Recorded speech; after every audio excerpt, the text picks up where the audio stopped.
സൗദിയിൽ സർക്കാർ ഏജൻസികൾക്കിടയിൽ തൊഴിലാളികളെ ട്രാൻസ്ഫർ ചെയ്യാനുള്ള ഓൺലൈൻ സൗകര്യം നിലവിൽ വന്നു. മസാർ പ്ലാറ്റ്ഫോം വഴിയാണ് ഇതിനുള്ള സൗകര്യം. സ്ഥാനക്കയറ്റത്തോടുകൂടി സ്ഥലം മാറ്റാനും സാധിക്കുമെന്ന് തൊഴിൽ മന്ത്രാലയം അറിയിച്ചു. സർക്കാർ സ്ഥാപനങ്ങൾക്കിടയിൽ തൊഴിലാളികളെ കൈമാറാനുള്ള നടപടിക്രമങ്ങൾ സുതാര്യമാക്കുന്നതിന്റെ ഭാഗമായാണ് പുതിയ സംവിധാനം കൊണ്ടുവന്നത്.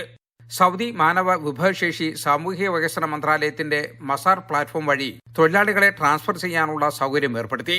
തൊഴിലാളികളെ മറ്റു സർക്കാർ ഏജൻസികളിലേക്ക് നേരിട്ട് ട്രാൻസ്ഫർ ചെയ്യാനും പ്രമോഷനോട് കൂടി ട്രാൻസ്ഫർ ചെയ്യാനും സാധിക്കുമെന്ന് മന്ത്രാലയം അറിയിച്ചു. ജോലി ചെയ്യുന്ന സ്ഥാപനത്തിലെ അഡ്മിനിസ്ട്രേഷൻ ഉദ്യോഗസ്ഥർക്ക് തന്നെ ഇതുമായി ബന്ധപ്പെട്ട നടപടിക്രമങ്ങൾ പൂർത്തിയാക്കാം. ട്രാൻസ്ഫർ ചെയ്യപ്പെടുന്ന തൊഴിലാളിക്ക് ഇതേ പ്ലാറ്റ്ഫോം വഴി തന്നെ വിവരങ്ങൾ കാണാനും ട്രാൻസ്ഫർ അനൗൺസ്മെന്റിനുള്ള അപേക്ഷ നൽകാനുമുള്ള സൗകര്യമുണ്ട്. സർക്കാർ സ്ഥാപനങ്ങൾക്ക് സഹോദര സ്ഥാപനങ്ങളിൽ നിന്ന് തന്നെ തൊഴിലാളികളെ റിക്രൂട്ട് ചെയ്യാനും ട്രാൻസ്ഫർ നടപടിക്രമങ്ങൾ എളുപ്പമാകാനും ഇതിലൂടെ സാധിക്കും. 24 ജിദ്ദ.